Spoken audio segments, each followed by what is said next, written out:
This is my story. Sometimes your story doesn't turn out like you thought it would. You expect your life to unfold like a seed that's planted, unfolding gradually, nurtured with sunshine and rain, until you're strong and flourished. You never expect that for you, growing up would mean being trampled on or exposed to the harsh elements.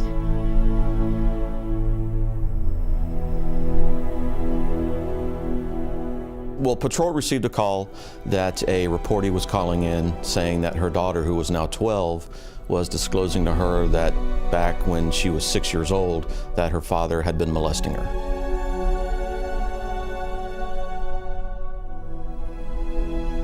Fathers are supposed to be the barrier standing between their children and harm, not the one inflicting it.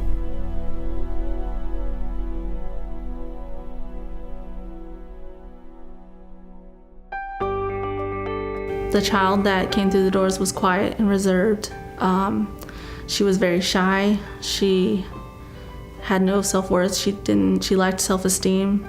It wasn't until I came to Kimberly Center that I was able to speak. We get the kids a safe place to come to be able to tell their stories and to find their voice and to learn coping skills and be able to kind of build their lives back. The way I would explain what Kimberly's is all about is that it is an epicenter of healing for a community. What you don't realize is just how resilient children are, just how beautiful in spirit and how strong they are. They have this immense capacity to heal. They have this profound ability to overcome what has been done to them, to transcend it, and then to become unbelievable contributors to the world.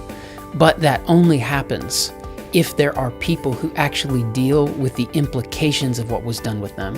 And that's where you move past just the prosecution and you move into the broken cracks and crevices of a heart, of a mind, of a brain, of trust.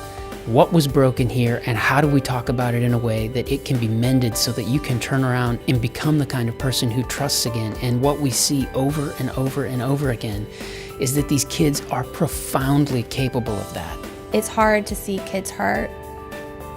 I think with Kimberly Center, it's amazing because when I see children come to me for the first time, when I see a kid come to me late at night because of something that's happening in their home and we can't allow this child to go home, this child needs to be talked to, we need to know what's happening. And I see the exhaustion, and it's not exhaustion because they're tired, it's exhaustion from being hurt.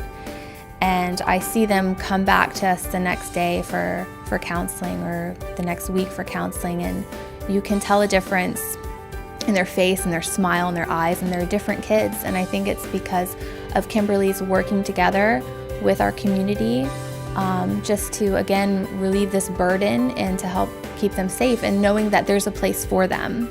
There's a place where they can go, where we get what's going on and we stand by them. It doesn't cost anything to destroy a child's life. You can do that in a moment. It is profoundly costly to enter into a child's life that's been broken and to help put the pieces back together.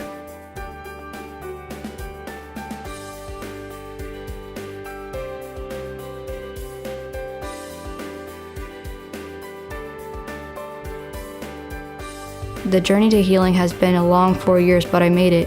Many tears were cried, and many times I wanted to give up.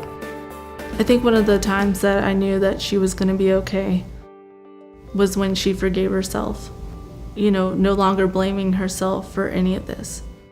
I saw her begin as a young, scared child, and she is a blossoming young lady now that, you know, just her future's ahead of her, and it looks really bright, and it's amazing.